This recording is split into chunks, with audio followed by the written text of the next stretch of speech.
Fala, galera da Loucos por Vasco! Hoje o vídeo está recheado de informações importantes que você não pode perder.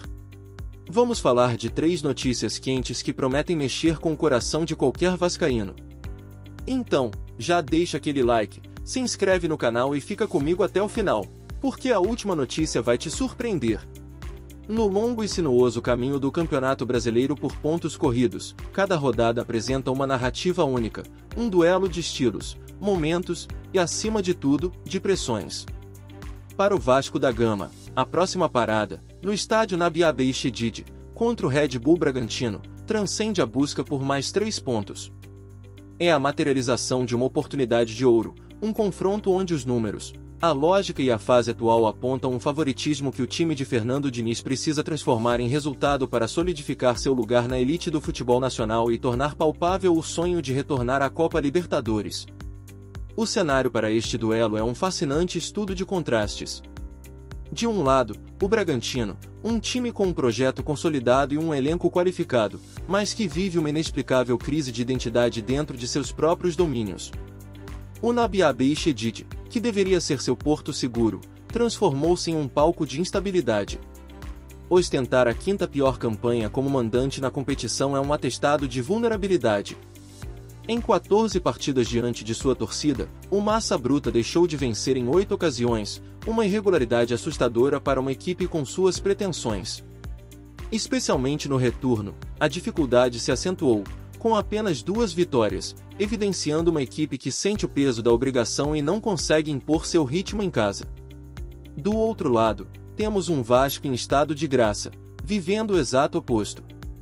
Sob o comando de Diniz, o time se tornou um visitante indigesto, um adversário que se sente confortável longe do calor de São Januário. A 6ª melhor campanha fora de casa não é um acaso, mas o reflexo de um time taticamente maduro, que sabe sofrer quando necessário e é letal nos espaços cedidos pelo oponente. Com apenas uma derrota nos últimos 9 jogos, o Vasco viaja para Bragança Paulista com a confiança de que encontrou um caminho, uma identidade de jogo que funciona e produz resultados. A equipe vascaína aprendeu a transformar a pressão da torcida adversária em combustível, jogando com uma tranquilidade e uma eficiência que tem sido a marca registrada de sua ascensão meteórica no retorno. Este confronto, portanto, é mais do que uma simples partida, é a chance de o Vasco capitalizar sobre a fraqueza do rival para fortalecer sua própria ambição.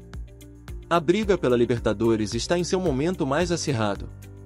Com 39 pontos, o gigante da colina já não olha para baixo na tabela, mas sim para o topo.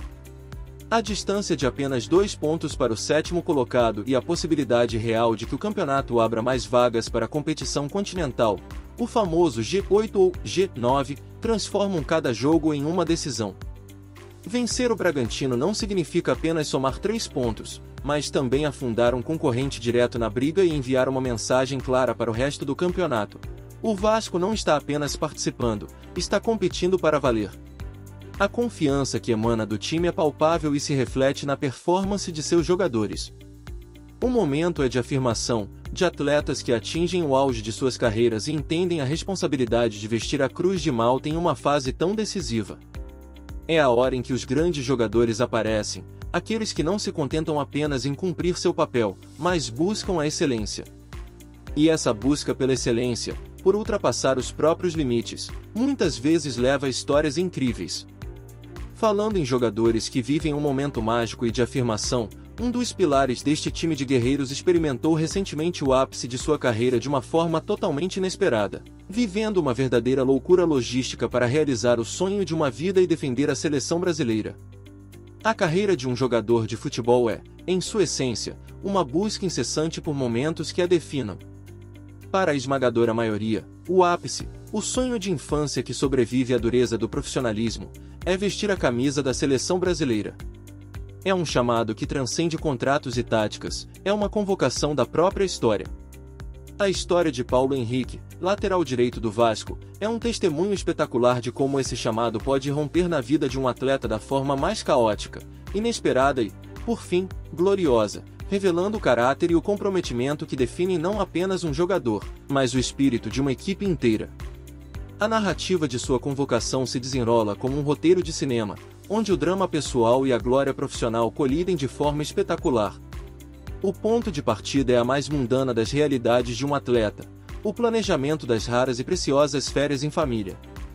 Com seu nome ausente da lista inicial de Carlo Ancelotti, Paulo Henrique fez o que qualquer profissional faria: programou seu descanso, comprou passagens e iniciou a viagem para se juntar à esposa e ao filho, que já o aguardavam em Blumenau. O avião decolou, o celular foi para o modo de segurança, e a mente, por algumas horas, se desconectou do futebol para se conectar com a família. Foi no pouso, no exato instante em que a tecnologia reconectou o jogador ao mundo, que seu universo virou de cabeça para baixo. A lesão de um colega de profissão a milhares de quilômetros de distância abriu uma porta que parecia fechada. O celular, saindo do modo avião, foi bombardeado por mensagens e ligações. A incredulidade inicial deu lugar a uma euforia caótica. A frase que ele relata ter dito à sua esposa: "Amor, espera aí, que eu acho que vou ter que voltar, fui convocado", encapsula perfeitamente a surrealidade do momento. O sonho de uma vida se materializava, mas exigia o sacrifício imediato do descanso e do tempo em família que ele acabará de iniciar. A decisão, no entanto, foi instantânea. Não houve hesitação. O que se seguiu foi uma maratona logística que testaria a resiliência de qualquer um. Chegar ao destino perto da meia-noite, mal conseguir pregar os olhos devido à adrenalina da notícia e, às 6 da manhã, já estar em um voo de volta ao Rio de Janeiro para, de lá, embarcar em outra viagem intercontinental para a Coreia do Sul. Este trecho da história é crucial, pois revela a fibra do atleta. Não é apenas sobre querer jogar pela seleção, é sobre o que se está disposto a sacrificar por ela. Paulo Henrique demonstrou uma fome, uma vontade e um profissionalismo que são a matéria-prima dos grandes vencedores. E o futebol, em seus momentos mais poéticos, sabe recompensar tal dedicação. A saga não terminou com a apresentação. Ele não foi apenas para compor o elenco. Estreou contra a Coreia do Sul e, no jogo seguinte, contra o Japão, foi titular. Como se não bastasse, marcou seu primeiro gol pela seleção, um momento que validou cada segundo daquela loucura, cada hora de sono perdida, cada momento de férias abortado. Foi a coroação de uma jornada que exemplifica perfeitamente o que significa estar pronto para agarrar uma oportunidade, não importa quão improvável ou inconveniente ela seja. Essa mentalidade de entrega total, de acreditar no impossível e de se sacrificar por um objetivo maior, é o espírito que o Vasco precisa em sua batalha mais importante do ano. O sonho de um jogador, realizado de forma tão épica, serve de inspiração para o sonho coletivo do clube. E falando em sonhos e em acreditar, às vezes a fé de uma equipe é alimentada não apenas pela garra presente, mas por sinais do passado, por uma mística histórica que parece indicar que o destino está, de alguma forma, traçado. No futebol, onde a lógica por vezes se curva ao imprevisível, a história assume um papel quase místico. Torcedores e jogadores se apegam a padrões, a coincidências e a retrospectos como quem se agarra a um amuleto da sorte antes de uma grande batalha. Para o Vasco da Gama, às vésperas de uma semifinal de Copa do Brasil contra o arquirrival Fluminense, uma narrativa poderosa emerge das brumas do tempo. A mística do visitante, a crença de que decidir o confronto longe de seus domínios é, paradoxalmente, um presságio de glória. Este sentimento se ancora em duas campanhas que marcaram a história do clube, 2006 e 2011, as únicas ocasiões em que o gigante da colina alcançou a cobiçada final da competição. O pilar mais sólido e inspirador desta mística é, sem dúvida, a campanha do título de 2011. Naquele ano, na semifinal contra o Avaí, o roteiro foi de puro drama e superação. Após um empate tenso por 1-1 em um São Januário apreensivo, a equipe viajou para Florianópolis carregando o peso da obrigação e a desconfiança de parte da crítica. Foi no território hostil da ressacada que aquele time, comandado por Ricardo Gomes, mostrou sua verdadeira face. Com uma atuação segura, dominante e letal, o Vasco venceu por 2-0, carimbando sua vaga na final com autoridade. Aquela noite não foi sobre sorte ou coincidência, foi uma demonstração de força mental, de um elenco que soube absorver a pressão e se agigantar no momento mais crucial, provando que a capacidade de ser um visitante indigesto era uma característica real e palpável.